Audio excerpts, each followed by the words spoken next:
Hi everybody, it's your ShopRite Wellness partner, Shelbi RD, and today I am showing you a classic recipe that you can make with Easter leftovers, specifically ham, but we're turning the tables and making it vegan. So we are getting that smoky flavor using some vegan bacon. So what we're looking for is that smokiness. When you are cooking the split pea soup, that's what you're getting when you use the ham hock. So it's very easy to just remove that. The other element we're doing is changing the flavor profile. So we're doing this Southwest style. So I'm just going to put the rest of my vegan bacon in to get that crisping up, get that smoky flavor going. And I am doing this also in the Instapot, which means it's going to cook a lot quicker, because anytime you cook those dried beans, by rinsing them and doing them in the Instapot, you're going to save yourself a ton of time, which we love. So instead of a typical celery, onion, carrot mirepoix, what we're doing is anytime I do Southwest flavors, I like to use a red onion because it reminds me of salsas, reminds me of guacamole, and I just prefer the flavor. But you can do whatever you like onion-wise. So we're just cutting up half an onion. And then my favorite twist on the traditional mirepoix, because as you can see here, I do have some celery, is we are going to do poblano pepper instead of carrots. And that's going to add a really nice smokiness, a heat that bell peppers don't have. And I just always like to use poblano peppers. They don't get enough love, in my opinion, and they have such a richer flavor than your bell pepper is going to have. So 1 to 2 of those. I'm going to use 1 because I'm getting quite a bit from this. All right, and then we've got just 2 to 3 celery stalks. Now, minus the poblano pepper, you can absolutely get the celery and the onion chopped up in the dice and dash area of your produce section in ShopRite. So if you want to limit your chopping, I suggest doing that.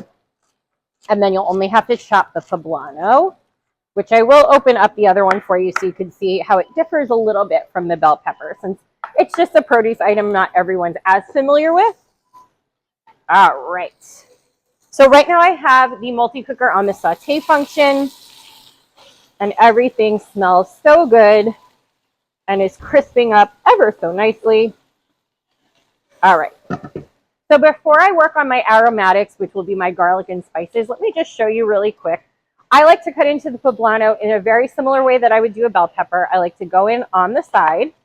You can see not as many seeds in here, but because it is a little bit spicier of a pepper, just be sure to wash your hands after you work with it in case you get any of that spiciness, the capsaicin. That's your science word of the day. If you get that on your fingers, you do just want to make sure that you chop it off. All right, so I'm not using the seeds. And then you just proceed to chop it the same way you would anything else. We go into sticks, and then we chop it into our cubes. Ta-da! Okay. So I'm just going to chop up my garlic now, give it a nice rough chop. You can always use a garlic paste or ready-to-go garlic. I always like to remind people when the chopping aspect and prep aspect of a recipe is what is intimidating them, there's always solutions and workarounds to a more semi-homemade route where you don't have to do all that work. Okay. Make sure my veggies are softening up. And I am getting that smoky smell from the bacon. You can also add, if you go into, the condiments section of your grocery store, usually it's by the barbecue sauce. You can find something called liquid smoke. We've used it before in our recipes for when we've made carrot bacon or when we're giving mushrooms that meaty flavor. You can add a little bit of liquid smoke in here too if you really want to give it that smoky flavor. But because we're doing this Southwest style, this split pea soup, you're going to get so much flavor from that you don't really have to worry about going overboard with anything else. All right, adding a little bit of cumin, about a teaspoon. You can also use a taco seasoning. If you have a packet of taco seasoning, that'll work just fine for this. And then I'm doing some some smoked paprika. So that's giving the smokiness as well. All right. Little salt and pepper. Give it a stir.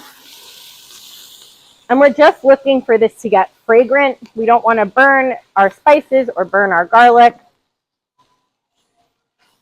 And that's really the basis for most soups. You have your trinity of vegetables, whether that's the celery, carrots, onions, whether it's peppers, onions, celery, you can mix and match.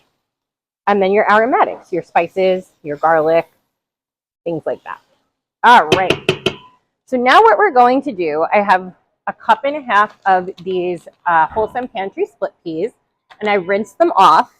And that cup and a half is just going right into the pressure cooker, along with about 7.5 cups of liquid. You can do a mix of water and vegetable stock. I am using this organic Pacific broth. It has such a rich flavor. I love this stuff. And so that is what I am using in here. I generally tend to do 8 cups of liquid in all of my soups because then I don't have to measure, because I know there's 4 cups per box. And anytime I don't have to get out my measuring cup, I'm a happy camper. Okay. So let's just finish that off. All right. And now to cook the split peas, we are going to turn that saute function off. I'm going to cover my Instapot, lock it. We're going to click manual and make sure it's on high. And we're just going to adjust to 15 minutes. And then once that 15 minutes is done, it's going to be another 10 to 15 minutes where we let the pressure naturally release. And then your soup is done. And I have a bowl here because when it comes to this soup, one of my favorite parts is garnishing it. So I have an avocado here that I'm going to scoop some out and give that a little love. When the soup finishes, you want to give it a little bit of lime juice to give it that citrus flavor. You can also do a lime wedge on there. And then, of course, a little cilantro. And then lastly, a little bit of sour cream. I do like a creaminess in there. So this is a vegan sour cream because, again, we're keeping it vegan. And then there you go. And that is our vegan Southwestern split pea soup using our tempeh bacon and our Pacific organic vegetable stock. Now, if you need something sweet for Easter brunch or maybe for a dessert, we have a great recipe on our recipe shop for a coconut crepe. And I recommend using these organic strawberries. They are greenhouse grown and the flavor is just out of this world. It's so springy, it's so fresh. And then the nice thing about the crepes is it's coconut crepes. So instead of needing a fat source like butter, you're using a coconut oil. So you have your Wholesome Pantry coconut oil that you can use, as well as the Wholesome Pantry organic coconut flour. So that's really going to amp up that coconut flavor. Plus you can use a dairy-free coconut whipped cream and then a coconut milk. So you're getting that coconut flavor naturally from all of those different products. And then for your egg substitute, what I recommend using is aquafaba or chickpea liquid. And as you can see in the bowl, it looks like when you have your egg white. It's a little bit tinted yellow, which is fine. And that is going to act as a binder. The nice thing with crepes is we're not really looking for the egg to be something that is leavening the product, since crepes are a flatter item. So it works really well for vegan cooking because you're not looking for too much of a rise. You're just looking for it to bind together, which is what makes the chickpea liquid such a good substitute. So for every quarter cup of chickpea liquid, that's 1 egg. So just substitute as you need. This was the amount in a single can of chickpeas. So this is probably getting you close to about 3 eggs. So it's a lot cheaper than using eggs too. So I hope you enjoyed all of these tips for a vegan Easter. As always, you can check out our recipe shop, which is full of various recipes for whatever dietary lifestyle you need.